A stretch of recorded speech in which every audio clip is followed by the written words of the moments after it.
Halo semuanya, perkenalkan nama saya Sawan Kapinwari dari kelas T23G dengan nomor induk mahasiswa yaitu 2341 6226 20 12 63. Dalam video kali ini, saya akan membahas tentang gerinda dan proses abrasif.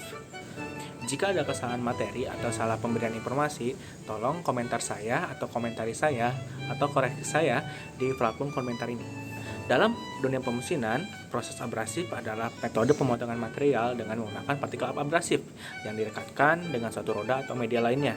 Proses ini sangat penting karena mampu menghasilkan permukaan yang sangat halus, bahkan hingga sampai 0,025 mikrometer.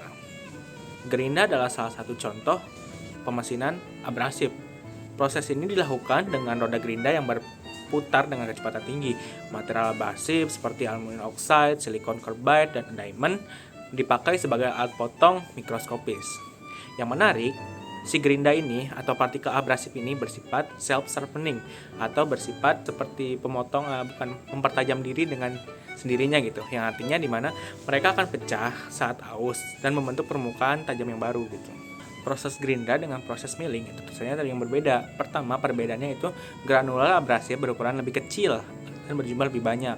Lalu kecepatan potongnya lebih tinggi, lalu orientasi granularnya tidak beraturan atau bersifat random ya. Lalu material abrasif bersifat self-sharpening. Saat aus, granular abrasif patah hingga membentuk permukaan baru yang tajam. Dalam roda gerinda terdapat 3 bagian. Yang pertama itu di material abrasifnya, yaitu di mana di material abrasif itu terdapat aluminium oxide, lalu silikon carbide, lalu cubic boron nitride, dan juga diamond atau intan ya. Yang kedua ini di material perekat atau di material bondingnya. Pertama ada di vertified bond, yang kedua silicate bond, yang ketiga itu rubber bond, terus resinoid bond, shellac bond, dan juga metallic bond.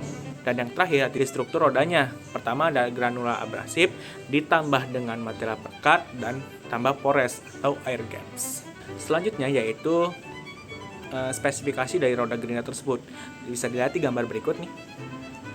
Nah, di angka ada angka, ada huruf kan. Nah, di sini saya akan jelaskan sedikit demi sedikit atau satu persatu. Pertama, 30. 30 ini disebut dengan prefix yang artinya manufaktur simbol untuk abrasif. Ini bersifat opsional ya. Lalu di sini ada A. A ini bersifat abrasif tipe A. Ini A ini adalah aluminium oxide. Jadi kalau misalnya A ini diganti C, bisa saja nah artinya C itu silikon carbide. Selanjutnya itu 46. 46 ini adalah grade atau tingkat kekasarannya. Nah, kalau misalnya 46 ini masuknya grade size 30 to 60 yang artinya fine. Di sini ada H, di mana H ini berartikan hard atau lebih keras seperti itu. Bisa A seperti soft dan M itu medium dan H adalah hard atau keras.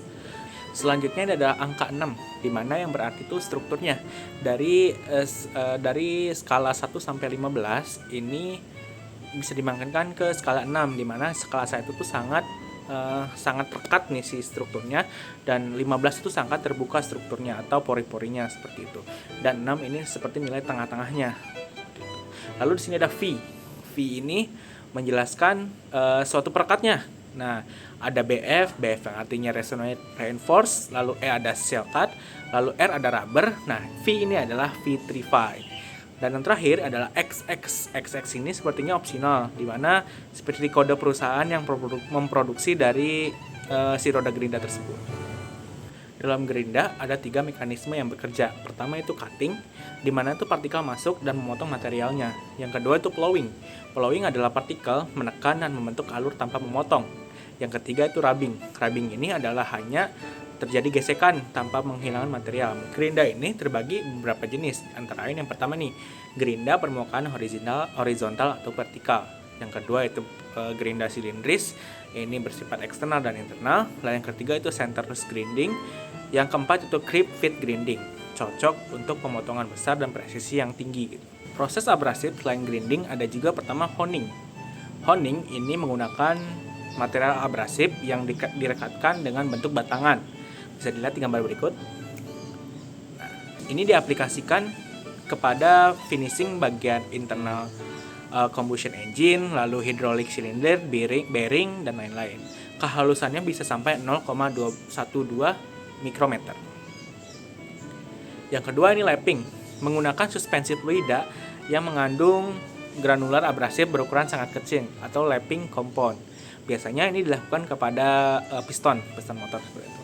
Untuk kehalusan permukaan ini sangat tinggi seperti lensa optik, gags, metalik, bearing, surface seperti itu. Yang ketiga itu super finishing, di mana mirip seperti honing dengan perbedaan yaitu stroke lebih pendek sampai 5 mm. Kedua itu frekuensi stroke lebih tinggi sampai dengan 1500 stroke per menit.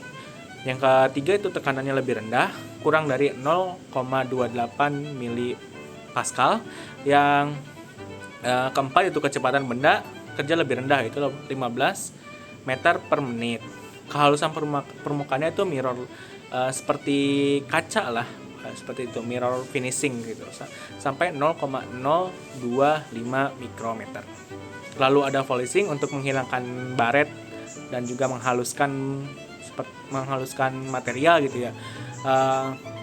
Penggunaannya itu menggunakan material gerinda yang terbuat dari kanvas, kulit, dan juga kanvas yang terasa seperti kertas gitu ya, dengan kecepatan sampai 2300 meter per menit. Lalu buffing ini mirip seperti polishing, di mana fungsinya itu membuat permukaan lebih mengkilap dan lebih menarik gitu.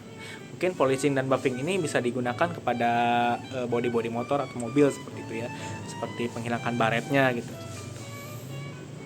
Selanjutnya itu adalah perbandingan dari beberapa proses setelah saya jelaskan, seperti grinding, terus honing, lapping, finishing, terus polishing dan buffing. Berikut adalah foto di mana terdapat 3 bagian. Yang pertama itu sebelah paling kiri, yaitu bagian prosesnya yang bisa tadi saya jelaskan dari grinding sampai buffing. Ini yang kedua itu di bagian tengah atau usual part geometri atau bentukan gerinda yang dipakainya gitu, atau benda yang dipakainya. Yang ketiga yang paling kanan itu adalah surface roughness atau tingkat kekerasan, di mana di sini dari 0,025 sampai dengan 1,6 tingkat kekerasannya. Baik, itu saja yang bisa saya jelaskan tentang grinding dan proses abrasif lainnya. Saya minta maaf jika ada kesalahan materi atau misinformation. Tolong koreksi saya dalam kolom komentar. Terima kasih, sampai berjumpa di video selanjutnya.